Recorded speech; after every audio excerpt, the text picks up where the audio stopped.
आओ आओ देख लो तुम सब, ताकि तुम सबको शांति मिल जाए। जे रो मेरा लल्ला।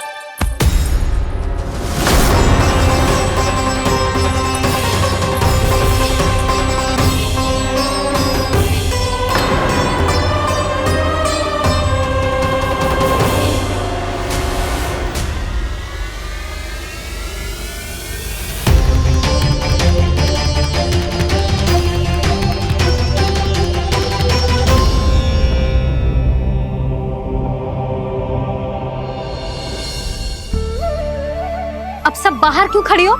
आओ आओ भीतर आओ, देख लो अभी तक सो रहा है मेरा लल्ला।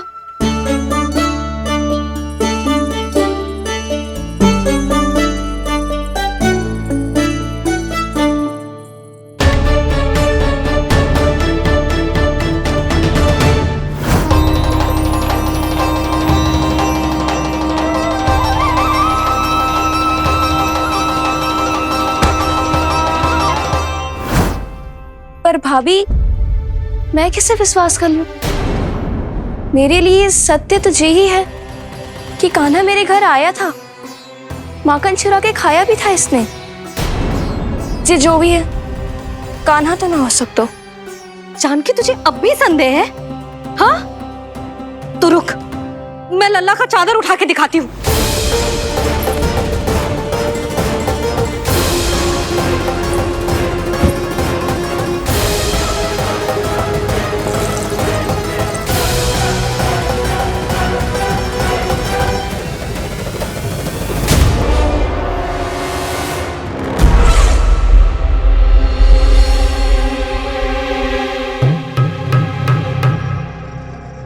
महाराज, आपकी मुस्कुराहट बता रही है कि जिस लोबासुर के बारे में आपने हमें बताया था, उसे गोकुल भेज चुके आप।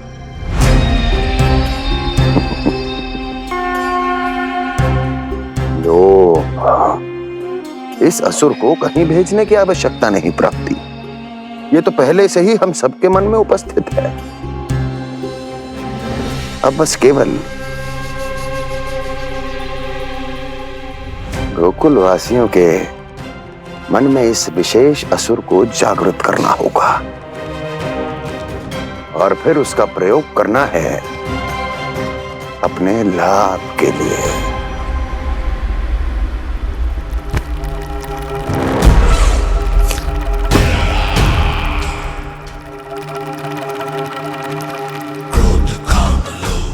आनंद ही आनंद।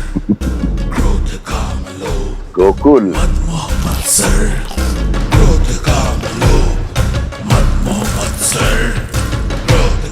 अब यही होगा गोकुल का भविष्य।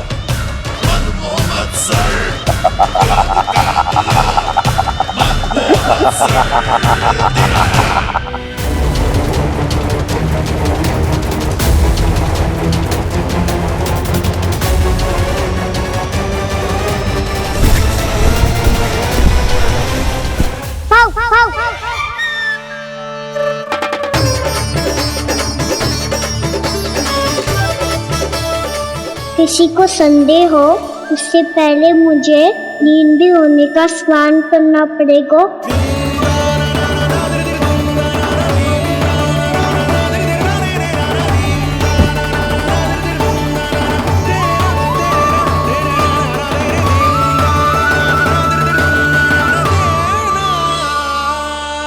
आप सब यहाँ क्या कर रही हो? अपने कान्हा से मिलने आई हो? ना लल्ला, जे तो देखने आई है कि तू घर पे था कि ना। मैंने कही थी ना, असत्य के पांव ना होते। सत्य आ गो ना सामने, मिल गई शांति। पर भाभी, अगर कान्हा यहाँ है तो फिर मेरे घर पे कौन आया था? स्वप्न आया था। आया तो मैं ही था जानकी, पर मैया के सामने स्वीकार ना कर सकते हो। सत्य बताती हो तो मैया मुझे डांटेगी भी और बाहर जाने पे भी रोक लगा देगी। ना, वो स्वप्न ना था, कान्हा ही था। अवश्य ही जे वापस आके फिर से सो गया होगा। पर अब मैं कछु कह ना सकती, कोई मुझ पे विश्वास ही ना करेगा। वैसे तो विश्वास मुझे भी ना हो रहा था कि आज बच पाऊंगा मैं। वो तो भला हो दाऊ का, बिल्कुल सही समय पे पहुंचा दियो मुझे।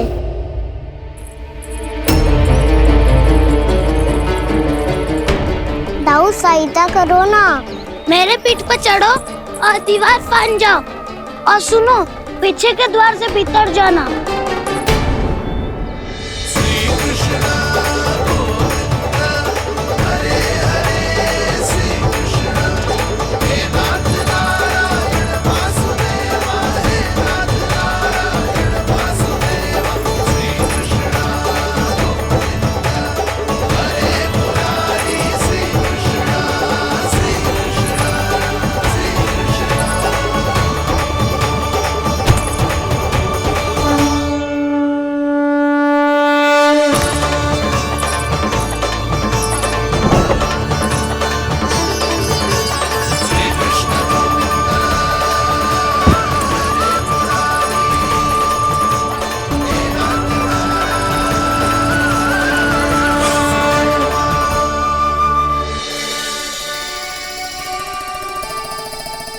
तुम सबको अभी भी कोई संदेह हो तो बता दो।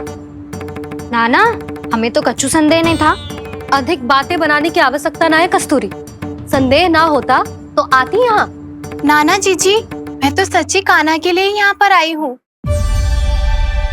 सुबह बालकों की बात सुनी थी, कह रहे थे कि कान्हा गिर गयो है, इसीलिए देखने चली आई। मेरा घर बहुत दूर है ना, इसीलिए आने में तनिक देरी हो गई। तो तू इतनी दूर क्यों खड़ी है? इधर आ। बस केवल जे सावित्री है जो मेरे लल्ला की सच्ची हितैषी है, इसीलिए केवल जे ही रुकेगी आज यहाँ। और तुम सब आने का बहुत बहुत धन्यवाद। अब प्रस्थान करो। नारायण नारायण।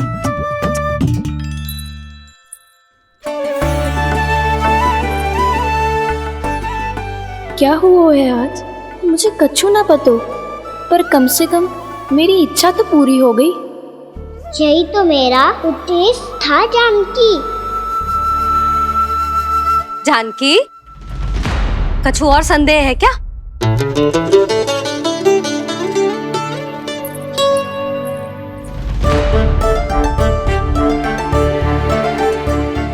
जी माखन, कहीं जानकी सच तो ना कह रही?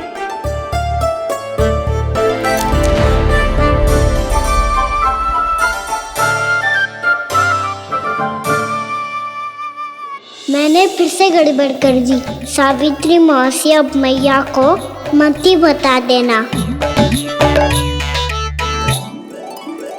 यदि सच में कान्हा ने जानकी के घर माखन खायो है, तब तो बहुत सौभाग्यशाली है वो। चाहो तो ये सौभाग्य आपको भी मिल सकता है मौसी। जानकी के स्थान पर यदि कान्हा ने मेरे हाथ का माखन खायो हो तो मैं किसी को कुछ ना बताती, बल्कि प्रसन्नता से खिलखिल जाती। तो फिर अगला घर आपका।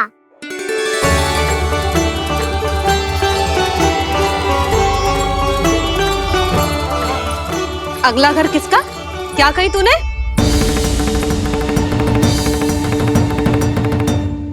वो मैया, वो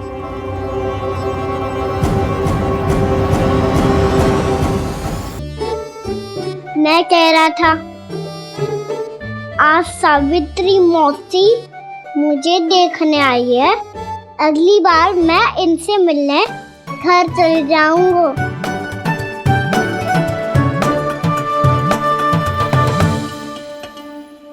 इतनी प्रसन्नता की बात तो और कोई हो ही नहीं सकती।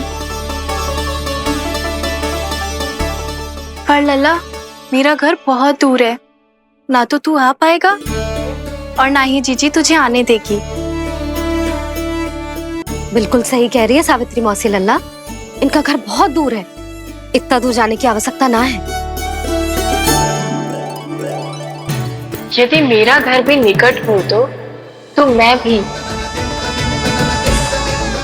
दूध, दही, माखन, छाछ तब बड़े चाव से खिलाती इसे।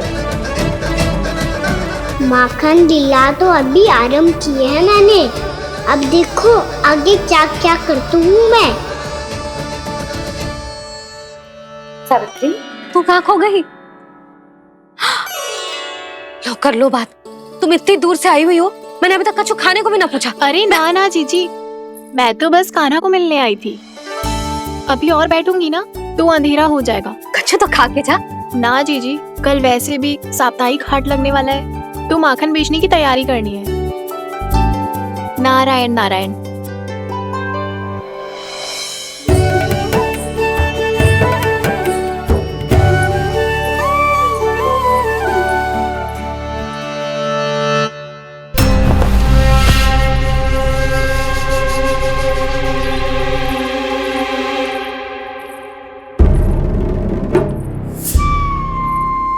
लगता है आप जिस बीज की बात कर रहे थे महाराज, उसे बो चुके हैं आप।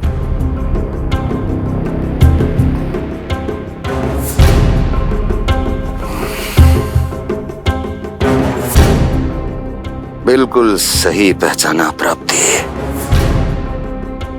इस समय मेरा बोया लोभ का बीज गोकुल वासियों के मन की भूमि पर महत्वाकांक्षाओं का पोषण पा रहा है। अब तो केवल सुबह तक की प्रतीक्षा है। सूर्य उगते ही गोकुल में लगेगा हाट और पनपेगा लोभासुर।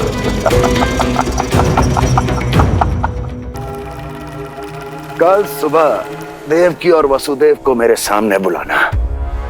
बहुत दिनों तक शांति से जी लिए वो दोनों, अब उनकी शांति का होगा नाश और मुझे मिलेगा आनंद, परम आनंद।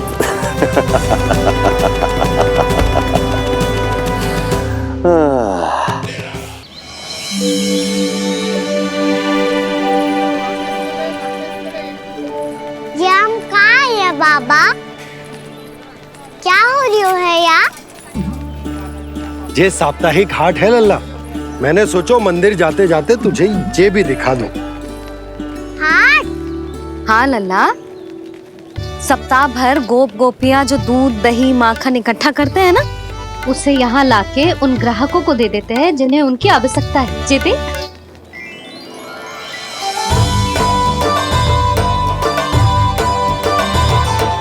तो क्या कोई भी यहाँ आके माखन ले सकता है? हाँ लल्ला, कोई भी ले सकते है, पर उचित मूल्य चुका कर। कभी कोई व्यक्ति सिक्के देतो है तो कभी कभी कोई दूसरी वस्तु देतो है और कभी कभी तो विक्रेता की सेवा करके अपना मूल्य चुकातो है।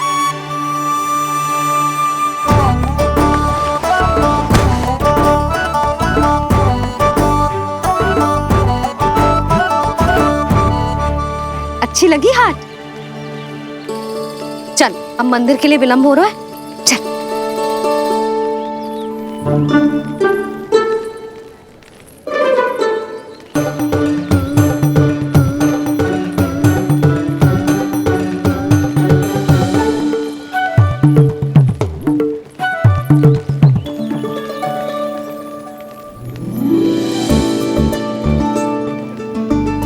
ना ना ना ना, एक के एक दोनी दो, एक दिया गिनती का खेल मत ही कर। पतो है सुबह से एक भी ना बिको है।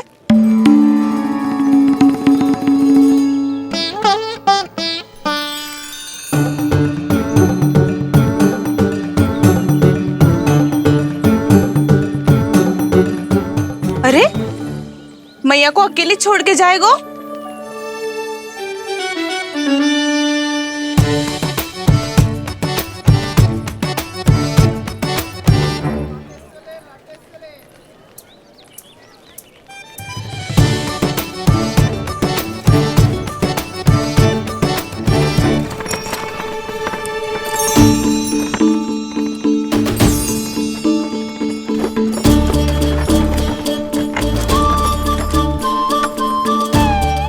बहुत सजा धजा सकट है जे।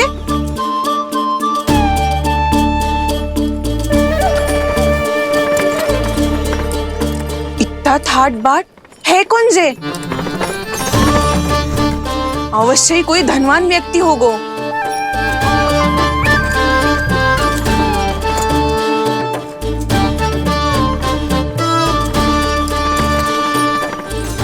आज तो अवश्य गोकुल का भाग चमकने वाला है।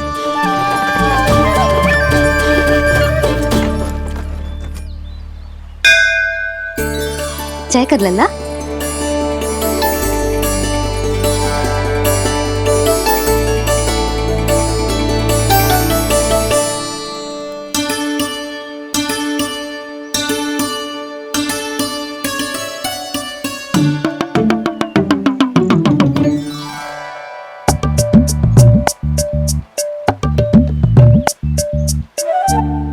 मैया इतने सारे लड्डू। हाँ लल्ला, प्रतीक्षा कर लल्ला, भोग तो लगाने दे।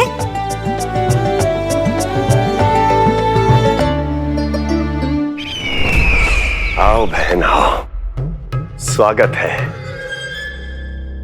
कुंवर जी, आपका भी स्वागत है।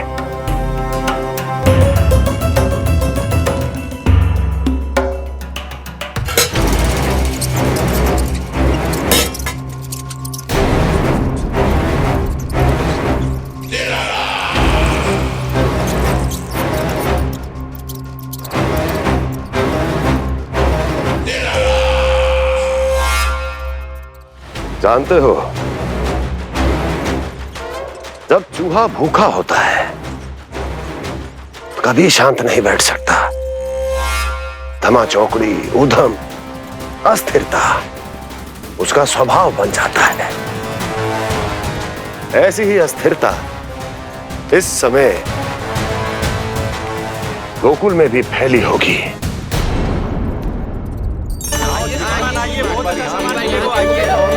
आइए श्रीमान, यहाँ पधारिए, बहुत अच्छा माखन मिलेगा। आइए श्रीमान, बहुत अच्छा माखन है। आइए श्रीमान।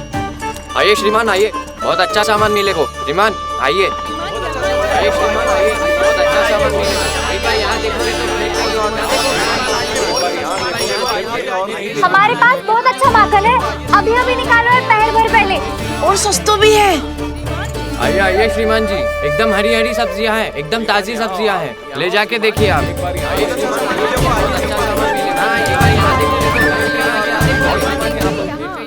वसंता, तू भी कच्छु बोल। मैं क्या बोलूं मैया? अच्छा माखन तो पूरे गोकुल में मिलेगा, पर सबसे अच्छा माखन केवल मेरे पास मिलेगा।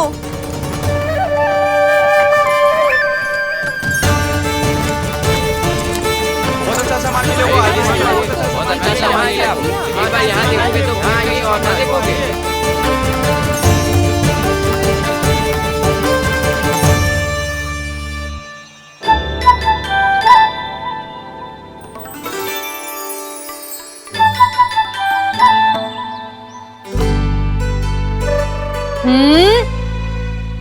लोभ अच्छी बात ना है लल्ला। लोग क्या तो है मैया? लोग ना, लोभ। लोभ बहुत भयंकर राक्षस होते हैं लल्ला, जो एक बार हमारे मन में प्रवेश करके हमें भीतर से ही जकड़ लेते हैं। इसके कारण हम अधिक से अधिक और अधिक से अधिक पाने की इच्छा करने लगते हैं। जैसे अभी मेरी इच्छा हो रही है कि मैं सारे के सारे लड्डू खा जाऊं। यही हो तो है लोभ, आवश्यकता से अधिक की इच्छा करना। सदैव स्मरण रखियो लल्ला, लोभ बहुत भयानक होता है, बहुत भयंकर।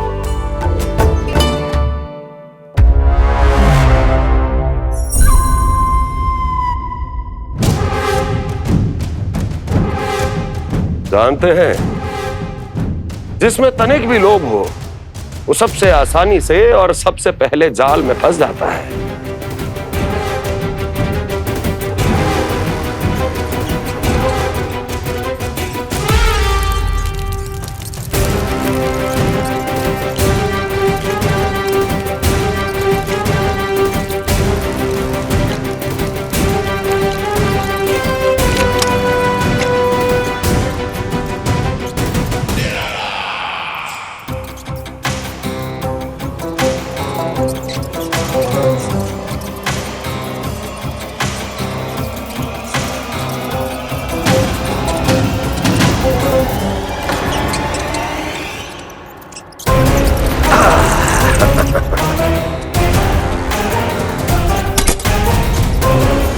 लो, फंस गया मूर्ख।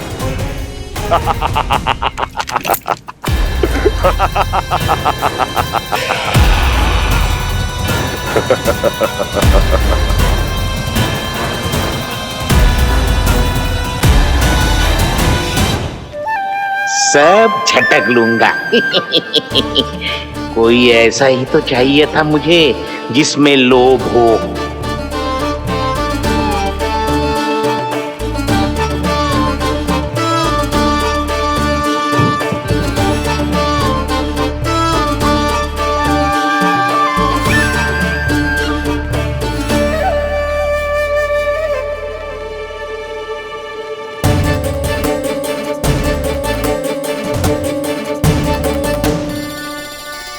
पर मैया ये लोग इतना भयानक क्यों होता है?